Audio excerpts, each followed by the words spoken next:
who we are at home is who we are at work, is who we are with our friends.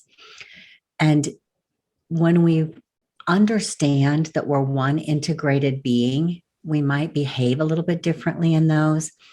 That idea that I need to take care of myself starts to be more true and more okay.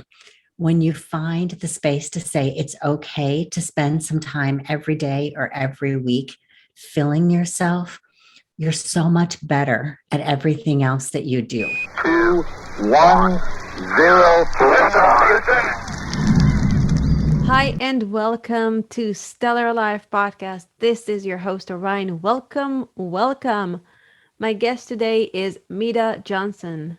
She spent 30 years as a leader in the corporate world. Her most important career lessons taught her that the key to finding valuable solutions is having meaningful conversations about the problem.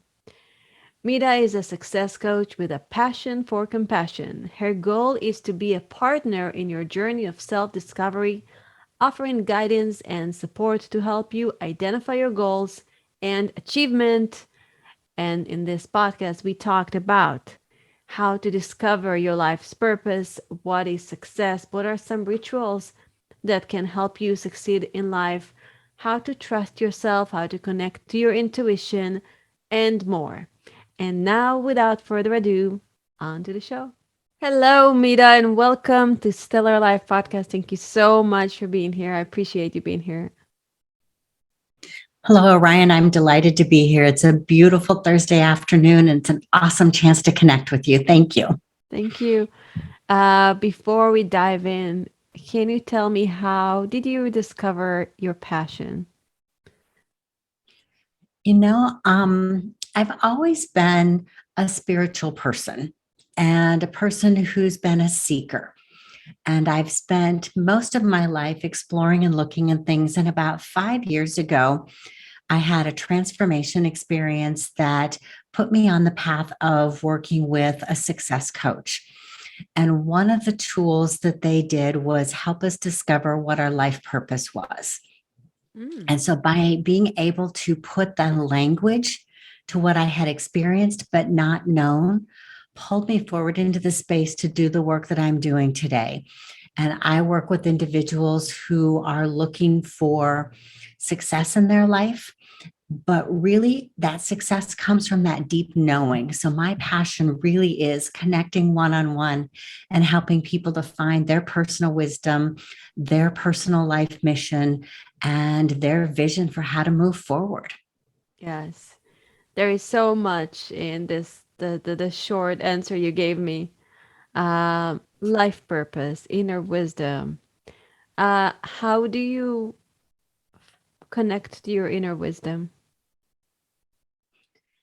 I have practiced connecting with my inner wisdom for quite a number of years now. So I just have to stop when someone asks because I just do it intuitively. But one of the things I learned in my journey is when you are living life on purpose, when you are working within your passion, your body physically talks to you. And so I know what my place of purpose is.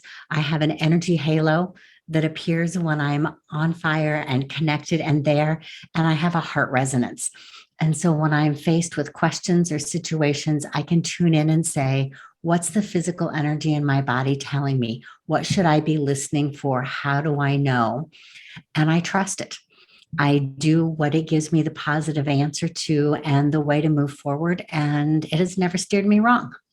And the energetic halo, do you feel it as heat? Do you see it? I have not been gifted with seeing it, but other people who have those gifts do. I feel it. It feels like, when you see the pictures of the angel and the little circle in your head, it just feels like it's dancing. Mm-hmm. And it's awesome. And it makes me excited. And what's happening in your heart? Um, And I love my your heart chat, by the way. feels full. Oh, yes, Sasha, she always has to show up. She is the most energetic being I've ever come to, and she always has to make her presence known when I'm connecting with someone. But back to your question, my heart feels full. I mean, I know when it's there. You can probably feel it if you put your hand on it. I do. But I know in working with my clients, Their personal wisdom and their body language shows up in different places for different people. Some people, their fingers tingle. Some feel it in their throat. Some feel their heart. Some have butterflies in their tummy. So it really is a very personal way that your body talks to you. And learning to listen to it is awesome. Yeah, and what's the process for somebody? I'm very much in tune with my body. Did a lot of work to a lot of dancing and sensual movement, a lot of things like that, breathing. So I'm very much in tune with my body, but a lot of people don't. They live from the neck up.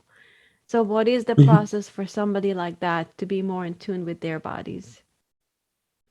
When I work with my clients that are headspace people, as you've described, it really starts with putting their life purpose words together. And I take people through a question and answer process that the end of that gives them their 5 or 6 keywords that creates a sentence. For example, mine is to be completely me, trusting my connection to source, providing invisible service as a trusted listener, creating space for all. Mm, Mine's fairly long. I have a client whose life purpose is to dance with joy in the universe. nice. And who knows? But what we find is when you can put the language to your soul level purpose for being here, your body responds. And so as people start to get that, I ask them to start listening and noticing. Tell me what you're feeling. Sometimes we have to start with your toes and work your way up because they're not used to listening. Mm, But everybody I have worked with going through that process can identify where their body speaks to them. And then we give them the exercise of practicing and listening to that. So try some simple decisions. Test it. How does your body feel? It can be as easy as, do I want this piece of chocolate or not? Your body knows if it wants it or not. Your my head will always tell you my yes. body always wants it, and my head. And now I'm taking But by, homeopathic treatment. I'm not allowed to have chocolate, which is devastating oh to me. no. But it's a good way to start to trust when you're giving yourself little things that aren't going to make a huge shift in your life. So it's a Right. way to build that confidence in listening and then work your way up to the bigger decisions. Yeah, one thing that I've started to do is just ask my body and see if she sways to the right or to the left. And if it's to the right, for me it's a yes, and left it's a no. So I'm basically a human pendulum. Instead of holding the Mhm. pendulum and waiting for it to sway, I notice that my body just gives me the answers. It's It really does. it's so cool. When did you notice that you were so in tune with your body? When did it start for you? I think to a degree, Orion, I've always been in tune, but like many people, not the experience or the language to be able to describe what was happening and to listen. I think the language really came in the last 5 or 6 years when I started processing. I've always known my gut was right. I've always been the person who knew when to follow the door or the window. I Mm, just didn't connect it with the physical sensations until I started being very purposeful about my life purpose and intention and where I wanted to go with this. And not to say it's meditation or you have to be a spiritual person, because I work with clients who are not. And so we use words like mission statements instead of life purpose, but it gets you to the same place mhm, and that awareness and wisdom because it's there. mm. So after you connect to your body, um, and you go through a process of finding your life's purpose, so dancing joyfully in the universe is very different than a mission statement. There is no action Mhm. step in it. It's just, I want to be in the moment and have fun. But how do you bring a mission statement like that into the real world? There's nothing really real about this world, but into the physical reality of creating and manifesting your desires. Mhm.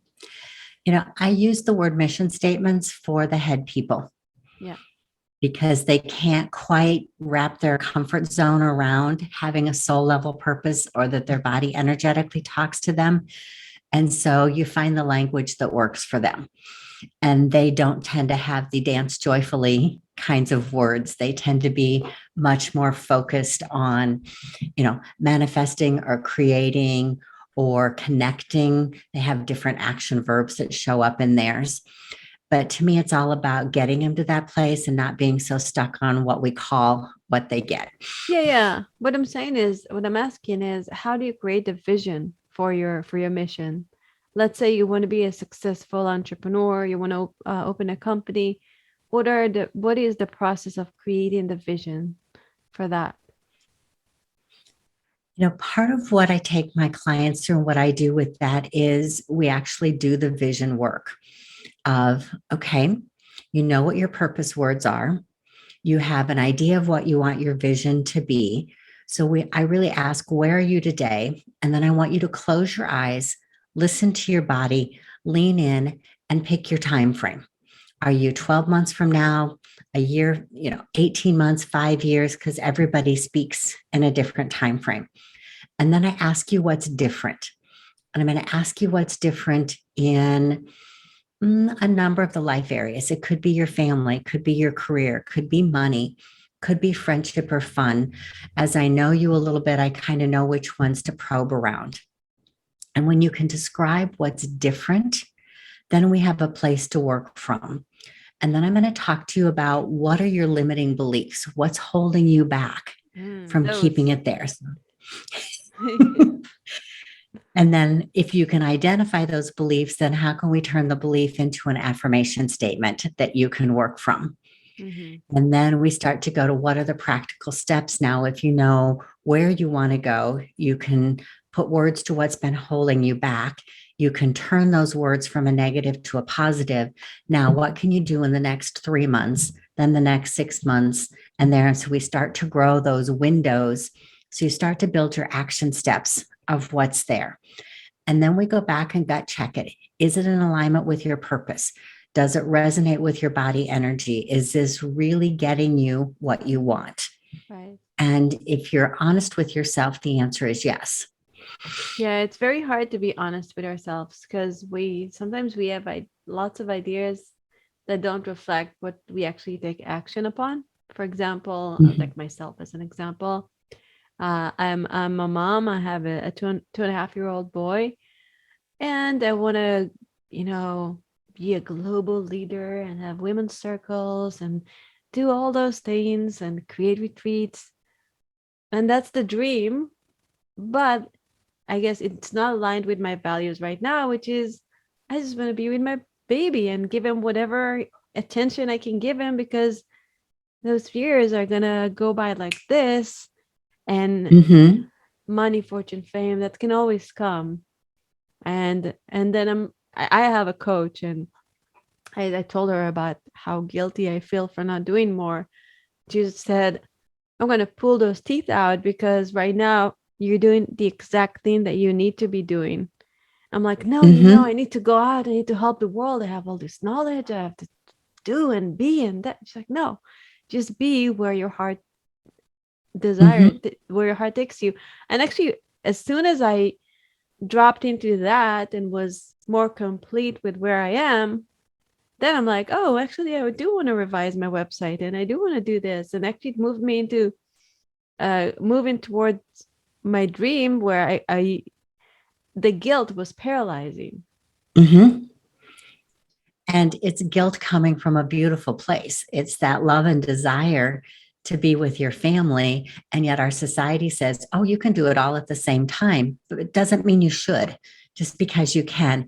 And that's why when we start creating those visions and dreams, pick the time frame. People get stuck. What's my 5-year plan? Or how am I going to spend between now and when I'm 40 or some abstract? And that's not real. That's an artificial time frame that somebody else gave you. Your entrepreneurial thing may be 10 years down the road, but you need these 3 years as full-time mom. Yeah. Because something's happening in this space that prepares you for what allows you to be successful 5, 7, and 10 years down the road. Really? And so that's why your heart and your soul really will fill in the number of when is this vision for? That's really and people cool. instantly pop out a number. And then it's like, where did that come from? It's because you just haven't processed it yet and you haven't put the language to it. Nice. Wow, thank you for that insight. I like the idea of it's preparing me for that future, because sometimes we think, oh, only like going to seminars and doing the things and then taking more certifications and doing more coaching, that will really prepare me. But actually, I think being a mother is one of the hardest, most fulfilling things I've ever done in my life. Mhm. And I my see. son, my son is my teacher. I learned so much every day about myself, actually. As he grows, I Mhm. grow twice, it's a lot. Absolutely. I single parented twins, a boy and a girl, Wow. and they are the best preparatory school in the world. When you think about how much of yourself that you give away and how much do you keep, and how do you allow the autonomy and the independence. My personal belief as a parent was my job was to teach my child to be as independent as possible and to learn how to make good decisions. Nice. And to do that, they have to make some really stupid ones, because that's how you learn. And when I think about the lessons, like you're talking about, that resilience and that letting go, and a mentoring and coaching mindset instead of a dictatorial one, how do you open up to what they want and support that, as opposed to my thoughts of, I want my kids to be this? They're not my kids. Somebody said, parenting is a journey through. You Yeah, don't they own come through them, they you. pass through you, Yeah, and when you think about all the things that you're learning on that journey together with this little tiny being who sees the world differently than you do. completely. Thank you. That was really cool. So how do you define success? What is success for you? Success for me is being able to sit across the screen and have these wonderful moments with my client. Mm, The world brings me all sorts of people from all sorts of spaces, and yet every one of them there is looking for something within themselves and a partner. And I am always so honored when somebody picks me as their partner, and to be able to see the light bulb go on and see their growth and their progress. I sing with that. And so to me, it's being able to connect with people at the right time, at the right place. Success is not money. It's not a title. It's not any of those things for me. It's truly being able to show up inside my purpose of being that trusted listener and creating the space for whoever I'm partnering with to come to their wisdom and work it through. right. And you mentioned self-care, and a lot of successful people or people that are working towards success, they tend to forget about self-care and about being in the moment and connecting. Can you talk a little bit about that? Mhm. I have been someone who's preached the concept of the whole person Mm, even before I left corporate, before it kind of became the popular language. One of the things I think, going back to our parent reference, is who we are at home is who we are at work, is who we are with our friends. And when we understand that we're one integrated being, we might behave a little bit differently in those. That idea that I need to take care of myself starts to be more true and more okay. So if I get the sleep I need, if I don't work an hour because I need to go walk, if I'm a person who needs to pull the weeds or plant some flowers in a garden because I need to touch the earth, mm, whatever fills you, when you find the space to say it's okay to spend some time every day or every week filling yourself, you're so much better at everything else that you do. And I think the more executives I work with who start to tune into that, makes such a huge difference. And it's, Orion, it shows up differently for everybody. Self care has such a negative label, but really it can be cooking a beautiful meal for your family. It can be walking in the park. It can be reading that cheap, trashy beach read novel for 30 minutes because it's escapism. right. Maybe you're learning to crochet again, something your grandma did when you were little. All of that is self care. So when you don't draw the little box around it that says, I have to meditate or I have to eat like a vegetarian or do this or that, find what fills you, that gives you that moment, and then figure out how much of it you need to be a balanced human being. Yeah. And when you can find that and live it, it makes such a big, big difference. And Yeah. pretty soon it's something you choose to do instead of something you're supposed to do. Yeah. I'm looking at Sasha, your cat in the background, and I'm just thinking like I bet a big part of your self-care is just having her in your lap and just have her purr. That's so calming. I used to have a cat, Mhm. and I just love those moments. I mean, cats are Yeah. amazing. And she is so wise because the more intense a client session is, the more present on the camera is. So it's like she's there lending her kitty calmness to anybody else who's on the screen. Even if you're not an animal lover, there's something that responds to that.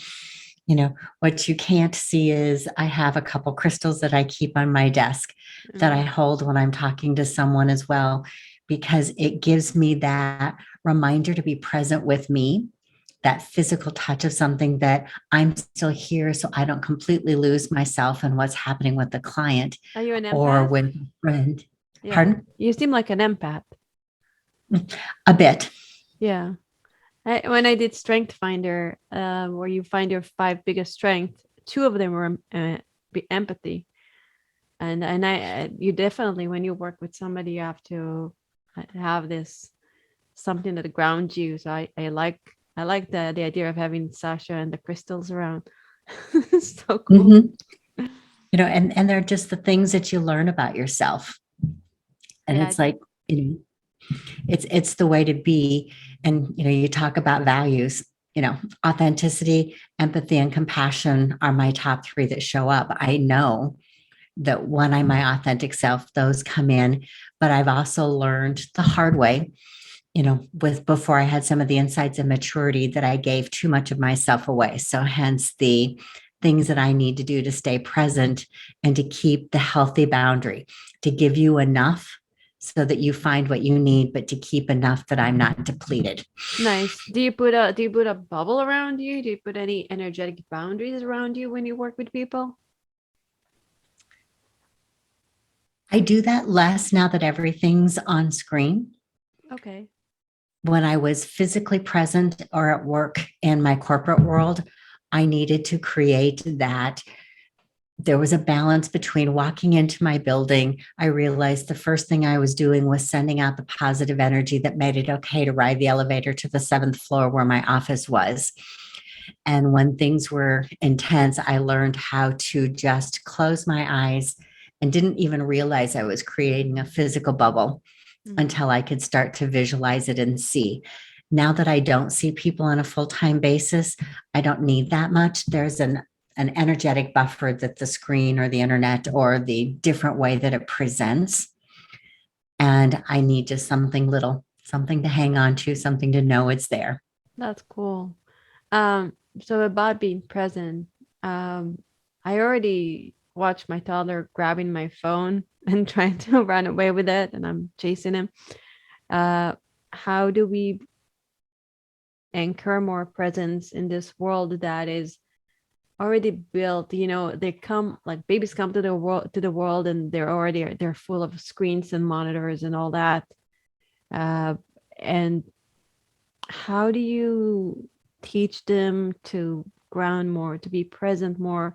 And not only them, how do we as adults, like I find myself sometimes getting sucked into social media or the news, especially in today's world, like, oh, what's going on? There is so many things going on. Like, how do you keep ground and presence in all that? And how do you teach your children to be ground and present in that? My children are 25, so we came through a little bit different process. Having said that, I worked for a high tech company when they were toddlers. So they had one of the very first computers and learning games and this and that. But what's been present and important for me, whether it was the TV or, videos before there were DVDs or whatever was, there were always ground rules around when it was allowed. Mm. and the amount of minutes that we're allowed on a screen. And as a parent, you need to model what you're asking. So if your phone's always in front of you, or if you're always have the TV on or this, you're not present either. So Right. things aren't allowed at the table. There was always technology free times in our household. We played board games, we played cards, we went low tech, we read books, things that keep us there. And all the research out there right now says we don't sleep because of our screens, et cetera. And I think one of the things that you have to ask yourself is it really worth it? Mm-hmm. Do you need to turn the alerts off, turn the screen off, put your phone in the other room? It's that physical habit of letting go. Unless you truly have somebody who's in crisis and needs to be in touch with you, put it away. It's just, it it sounds simple, but it's a really hard habit to It's very break. difficult. It's addiction. On the other It side of is. on the other side of social media, there are tens of thousands of engineers that knows exactly what to do, and they're like Mhm. engineers and psychologists and psychiatrists and people that understand human behavior, and every day they improve and make it so that you will get hooked, that you will get addicted to Mhm. what they're selling you. Basically, you are the product, they're not the product, you are the product of what they're selling Mhm. you, and you're not even aware of that. And especially little kids, like there are so many stimulations. So how do we build those habits? And I love that you have no technology time. I don't know how I'm going to do it with my husband, because my husband is an internet marketer, and he's working a lot of hours, many hours on screens all day long. But how do you build in those times, and how do you unhook from those uh, very addictive machines? When I talk with my clients about things like this, that's where, Orion, we come to what does success look like for you? So, how many hours are you spending with that? What are you doing with it? If you're expressing a desire to minimize it, okay, what does that really mean to you? Is Mm, that one less hour a day? Is that not looking at Instagram? Is it only using my technology because that's where I read all my books? So we'll go through and figure out what it is you're really trying to solve. Too mm. much screen time's too big. Yes, I'm That's a sure. fact. I mean, we all have too much screen time. So, Yes. what does that mean? What are you willing to trade? What do you really want? And when you can hone in on what's the source one, then we can start little. So, maybe it's a matter of turning all of your social media notifications off. So, your phone's not flashing at you. So, let's try that for a day. Did that work for you or not? And so, we work through to figure out what's the micro habit that you can create Hmm. that lets you identify that first level of success. Okay, if I turn those notices off, that and I wasn't picking up my phone every 5 minutes to look at it, that was success. Okay, what's the next step? The next step is I don't want my phone in the room with me after business hours, because then I'm not going to go get there and I'm not going to see. So, okay, I'm going to It's much start by harder when you work from home, because it is. you don't have a 9 to 5, so it's all like, okay, now No, I need but to see. what are the boundaries that you're setting for yourself? Right. You have a 2 year old. What's wrong with saying our prime time is 5 to 7, and then we go to bath ritual and he goes to bed? So between 5 and 7, I'm going to put my device where I can't see it, where I can't be tempted, and I'm not going to notice it. I like That that. might be success for you. Yes, I like that. I mean, in general, I don't let him see. We don't have TV at home. We're just on a computer, and on our computers and on our phones. And he might watch TV for like 10 minutes a day, maybe 15.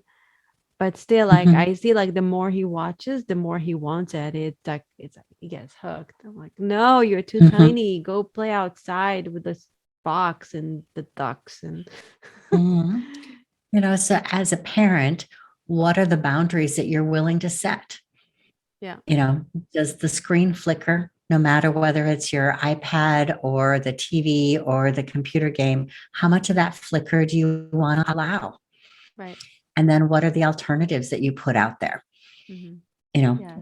What about Play-Doh? What about the blocks? What are the tactical things? How do you use that time differently so the Yeah. screen time is special? Yes, yes.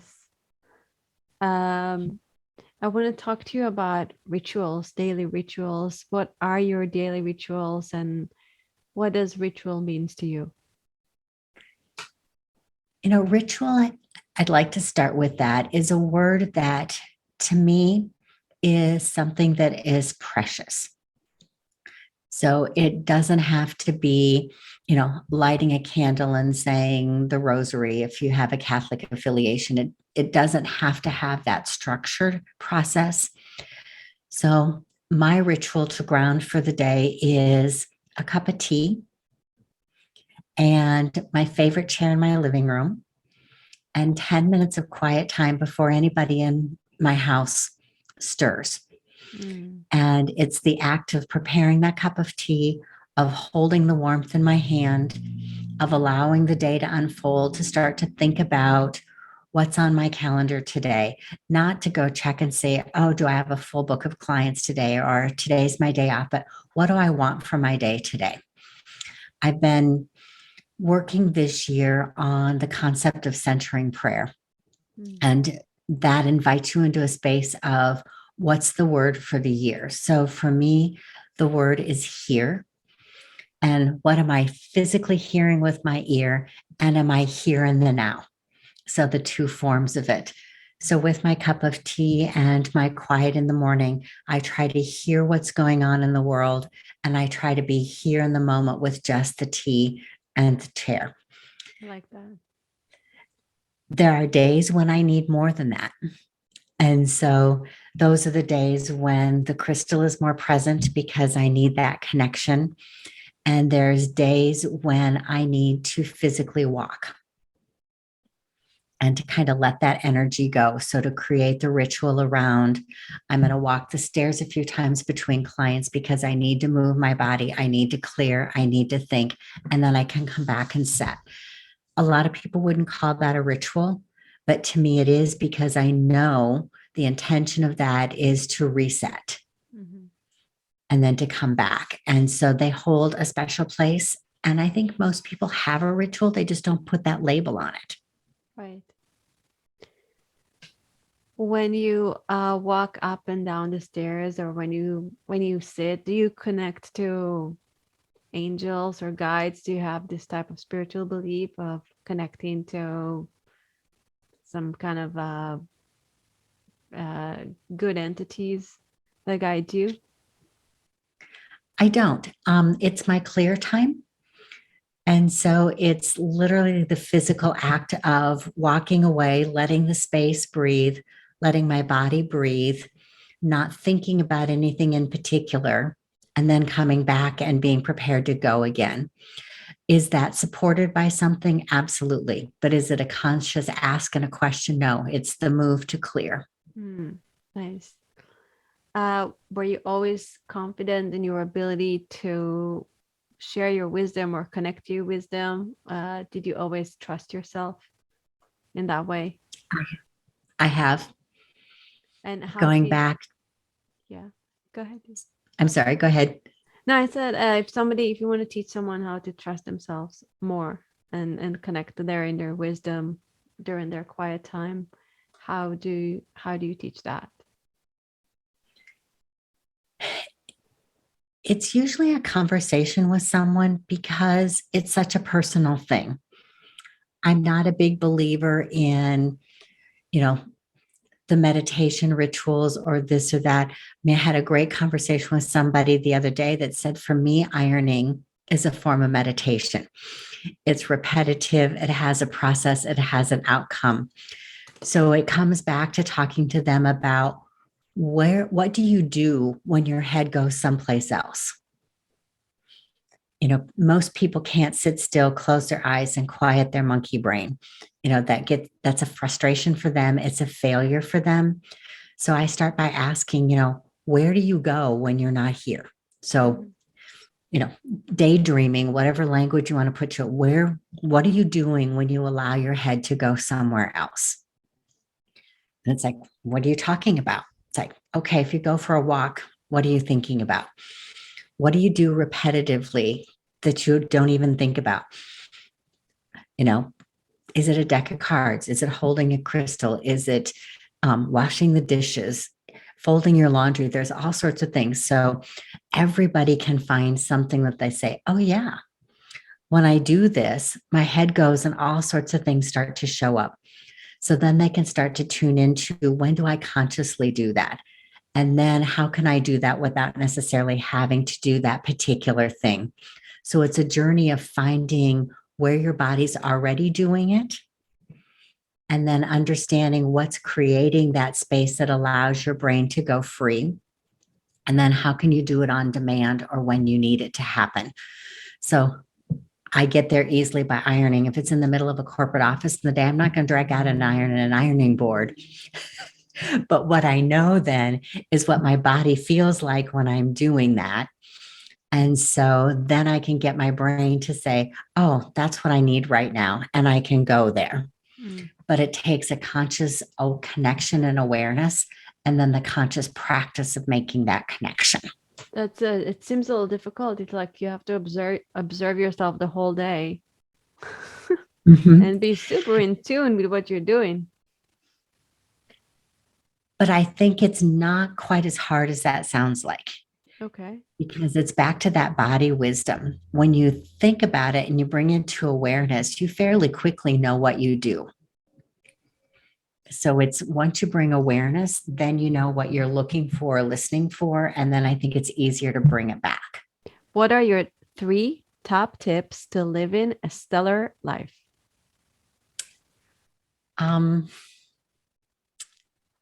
Always be your authentic self.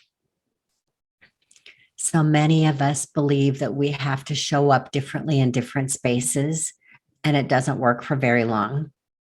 So be your authentic self. Find your compassion, whether it's for yourself, whether it's for as big as the planet or as small as the kitty cat who sits on the edge of my desk, whatever that means to you. But when you have a sense of compassion, the world is a softer and kinder place, and you come from a place of generosity. And that's really my last one. How can you be generous? Is it your time? Is it your energy? Is it with yourself? So be authentic, find your compassion, and find a way to be generous, because when we give back, we get back. Beautiful. And where can people find you and work with you? So my website is personalwisdomcoachingnow.com. And I'm on Instagram as Personal Wisdom Coach. Best way to connect to me is my website. It has a contact form. Send it in. We'll find a way to connect, and would love to have 45 minutes to an hour to just get to know who you are, talk about what I do, what you're looking for. And if it's a match, perfect. If it's not, I got to meet an awesome human being. Awesome. Can you share the name of your website? Yes, personalwisdomcoachingnow.com. Perfect. And it's going to be in the show notes as well. Thank you so much, Nita. We really, really appreciate this conversation. Thank you for sharing your beautiful wisdom with us today. Thanks, Orion. It's been a lot of fun. Thank you. And thank you, listeners. Remember to be your authentic self, find your compassion, and be generous and have a stellar life. This is Orion. Till next time.